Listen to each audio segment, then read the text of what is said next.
Et bonjour à tous, c'est Sin et aujourd'hui on se retrouve pour vous présenter un nouveau produit high-tech sur la chaîne, le Elgato HD 60S Plus. Avant de commencer la vidéo, n'hésitez pas à vous abonner et laisser un pouce bleu, ça m'aide beaucoup pour la chaîne.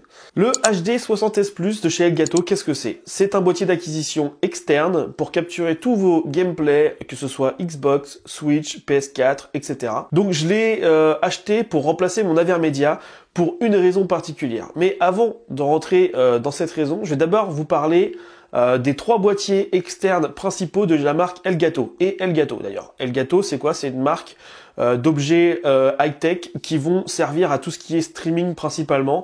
Donc on peut trouver des lumières, on peut trouver des fonds verts, des outils de capture, etc. Il existe trois boîtiers externes différents, quatre réellement, mais le quatrième je vais pas en parler parce qu'il est un petit peu obsolète maintenant. Il existe le HD60, le HD60S, le HD60S Plus. Donc le S Plus est sorti il n'y a pas très longtemps. Donc la différence entre les trois boîtiers d'acquisition, c'est que le HD60 il a un processeur en plus qui va permettre d'encoder directement avec le boîtier, ce qui évite d'avoir un gros PC pour pouvoir enregistrer. Par contre, il n'a pas le Instant Game View. Ça, c'est vraiment la particularité des S et S Plus. C'est pour ça aussi que j'ai choisi ces boîtiers-là. C'est tout simplement pour l'Instant Game View. Je vais y revenir après. Il fait du 1080p 60 fps quand même. Mais c'est tout, c'est un des premiers boîtiers externes nouvelle génération, on va dire. Après, on a le HD60S. Lui, il n'a plus le processeur à l'intérieur, par contre, il fait du Instant Game View. Donc ça, c'était plutôt pas mal.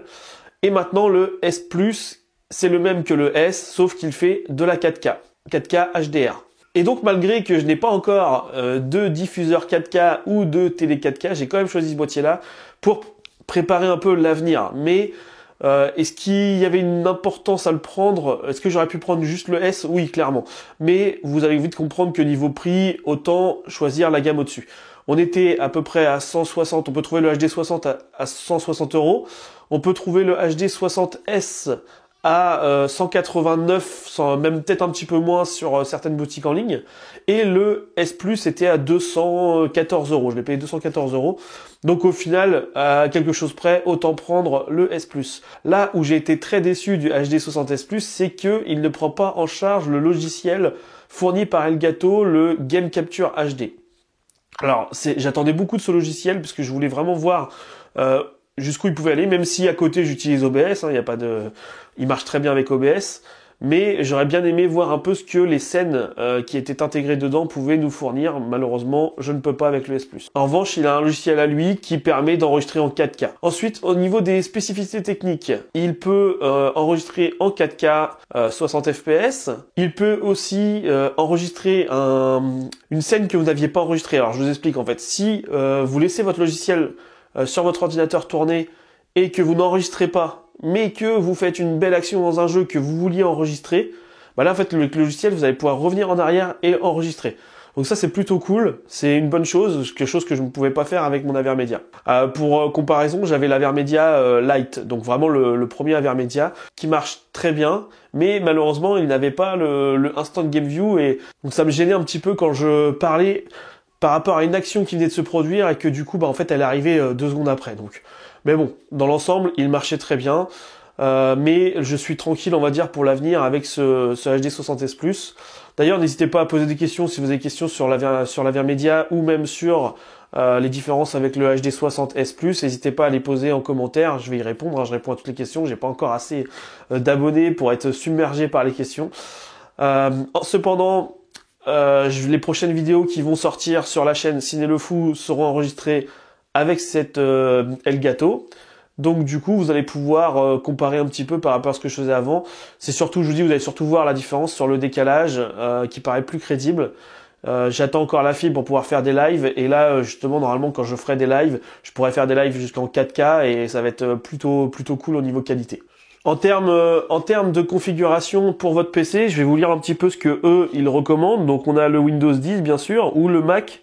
Donc il est compatible Mac. Mac OS 10.13 ou plus.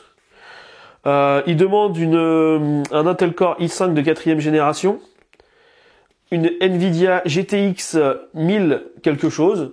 Alors moi j'ai une 970 et ça marche très bien. Et il demande 4 Go de RAM minimum. avec un USB, ah oui, il faut un USB 3.0, il ne marche surtout pas sur un USB 2.0.